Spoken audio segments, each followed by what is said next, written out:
I'm going to be talking about the 6 big mistakes that I made on my first development project. Workout this morning is complete. Nice morning run. I've got some coffee ready to go.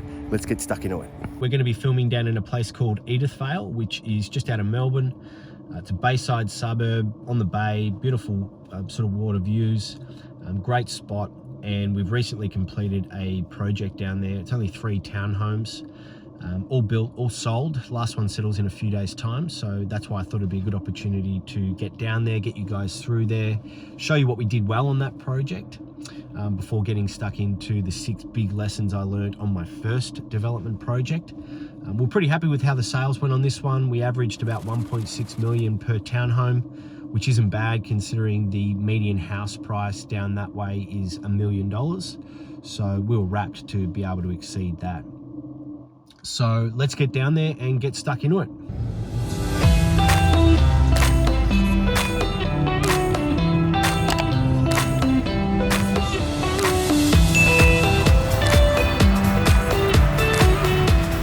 Alright guys, so I'm up here on the rooftop decks of the Edith Vale project, and I thought just quickly I'll take you through 3 key things that I think we did really well on this project, which helped us sort of max out the values for this type of product in this type of area.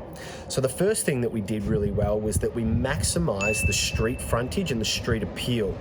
So what I mean by that is, instead of building a boundary fence right hard up against the boundary, we actually set it back a couple of meters, which allowed us some space to do some really nice landscaping. So we've got beautiful bluestone pavers, you've got nice entry gates, you've got climbing figs growing up the wall, beautiful eucalypt trees in the front.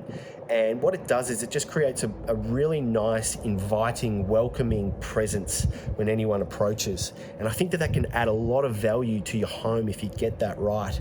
The second thing that we did, which I thought was really clever, was putting a personal lift in each of the townhomes. Now you might think, oh geez, that would come at a pretty big cost, but not really. It only cost us about $35,000 per lift per home.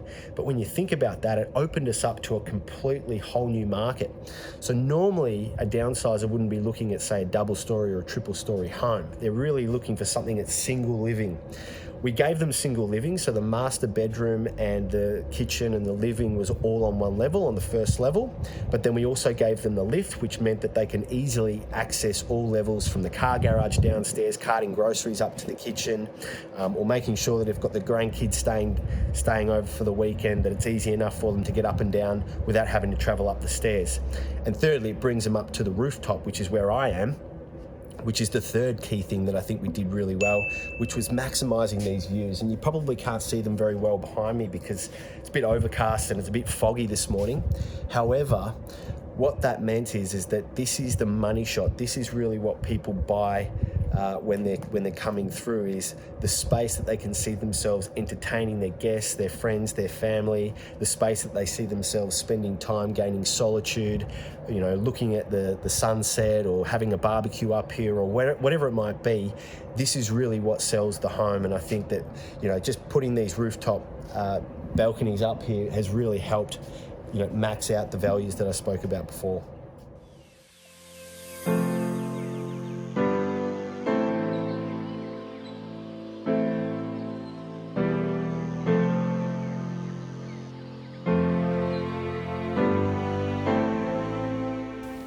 So getting started in property development isn't always easy, right? It always depends on where you're starting from.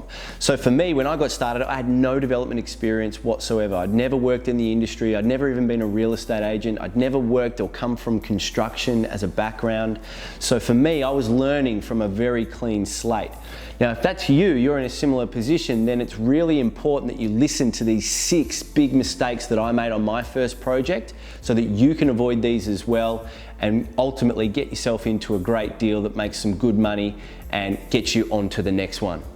So looking at tip number 1, the biggest mistake that I made was that I overpaid for the site. Now, you may have heard of this before, is that you make your money on the buy. You've got to be diligent with your numbers. You've got to really understand your feasibility, and you've got to know the market, right?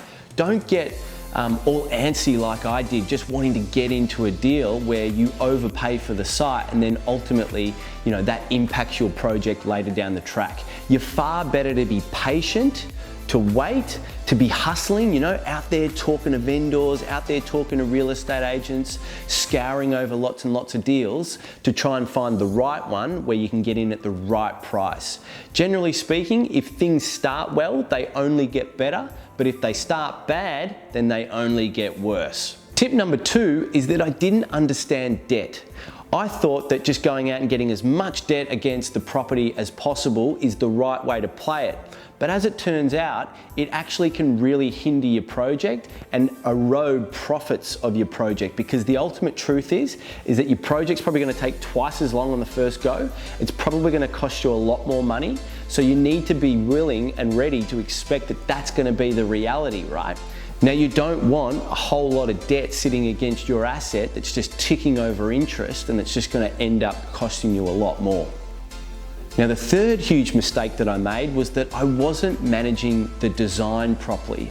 I thought that you just hand it over to an architect and they're going to be able to produce these beautiful plans, easy to build and on budget. But the reality is that when I started to take that out and talk to builders and say, look, I've got this great project, it's 5 townhouses and I want to build these for this sort of budget, the builders were almost falling over because they were like, mate, we will never be able to build it for this price. You've got way too much stuff going on, you've overcapitalized on the design, and we need to pare all this right back. So what I would say there is that it's important to get the right team, to have your builder involved in the conversations. Don't just rely on your architect or your designer to be able to produce something that's going to work for your project and your feasibility. Get involved in the process, understand what it means, how these things are going to get built, and ultimately bring your builder into that conversation as well, because they can add a lot of value through the process. The fourth biggest mistake that I made was that I didn't have a project manager helping me out. A project manager with good, solid construction experience, right? I was just left up to my own devices. I had a few people that were sort of helping me and guiding me through the process, but not necessarily with me in the trenches, working through and navigating the challenges that were ahead. The reality is that a good PM is going to be able to help you avoid a lot of pitfalls. They're going to be able to help you save time, and they're going to be able to help you save cost. Now, those are pretty important things when it comes to development. I've always said developments are like sharks. If they stop swimming, then they die, and you do not want your project to stop. So go out and find yourself a really good PM, because they'll be able to just help elevate the whole project and ultimately help you deliver a much better outcome. Now, the fifth biggest mistake that I made was that I chose the wrong builder. Now, not having a lot of knowledge in the building and construction industry, I didn't do the appropriate amount of due diligence that I should have on this builder, and ultimately that left me with a project that was half built and a builder that was bust.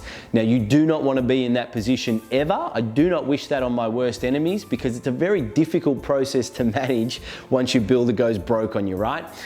So what are the things that you can do to help avoid that? Well, speak to your banks. Get your banks involved in doing the due diligence on the builder, because the lender, they're going to be conscious around this too, right? So they can ask for the builder's financials. They can do vet checks on the builders to make sure that you're moving into a contract with a builder who's competent, who's cash flowed, who's got good cash reserves, that is ultimately going to be able to deliver the project for you right through to the end, because that's where we make money.